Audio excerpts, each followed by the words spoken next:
Stephanie Lynn Nicks was born on May 26, 1948 in Phoenix, Arizona. She lived with her mother Barbara and her father Jess, but she constantly relocated because of her father's frequent job promotions. She spent a lot of time with her granddad, and she got into music when he handcrafted her a guitar and taught her well-known selections from the country music canon. By the age of 5, Nicks was performing gigs with him at pubs. As Nicks got older, she continued to relocate with her family and continued to change schools. In Menlo Atherton High School, Stevie met classmate Lindsey Buckingham, a fellow songwriter and guitarist. The two formed a close bond and formed a strong musical partnership. Together they joined a local band called Fritz, which established a small following. The group opened for bigger performers such as Janis Joplin and Jimi Hendrix before they disbanded in 1971. By this time, Nicks and Buckingham were romantically involved. The couple continued to collaborate and soon landed a contract with the Polydor Records. They released their album Buckingham Nicks with little success.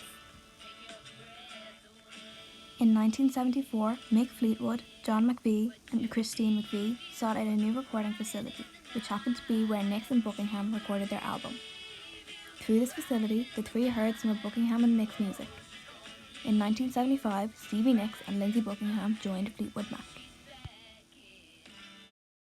Their first album together was called Fleetwood Mac, in which Nicks sang the hit single Rhiannon.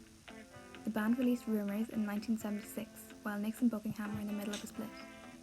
The band continued to record together when Nicks had a brief affair with Mick Fleetwood and began an up-and-down relationship with Eagles drummer Don Healy. The band continued to put out albums which included 1979's album Tusk and 1980's album Fleetwood Mac Live. Nicks then decided to embark on her solo career. In 1981, she released Belladonna. The album reached number 1 on the Billboard chart and featured the hit singles Edge of 17, Leather and Lace, and Stop Dragging My Heart Around. Stevie recorded 1982's Marriage with Fleetwood Mac and her second solo effort, The Wild Heart, in 1983.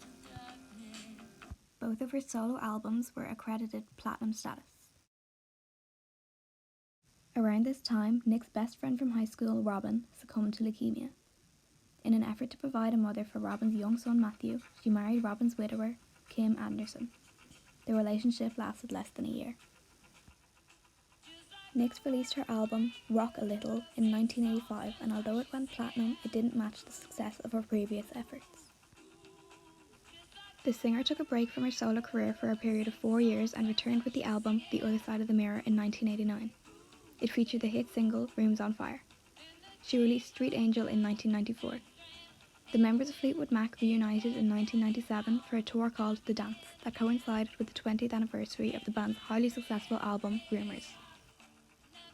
In 1998, Fleetwood Mac was given one of the greatest honours in the world of rock, the induction into the Rock and Roll Hall of Fame.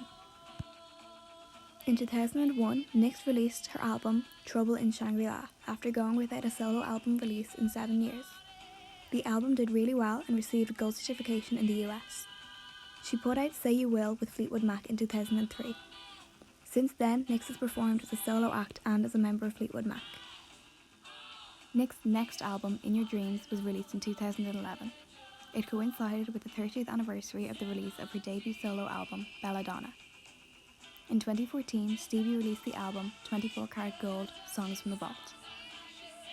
This album included new versions of demos recorded decades earlier, and it debuted at number 7 on US billboards. Nicks then joined Fleetwood Mac for the On With The Show tour. She has since toured with other bands such as The Pretenders, and has appeared on several TV shows including The Ellen DeGeneres Show, The Oprah Winfrey Show, and The Late Show with David Letterman. In 2018, Stevie readied to rejoin Fleetwood Mac on a new tour before April 2019, when she would be inducted into the Rock and Roll Hall of Fame, making her the first woman to be inducted twice. She received 8 Grammy Award nominations throughout her solo singing career, and was named by the Rolling Stone magazine as the reigning queen of rock and roll.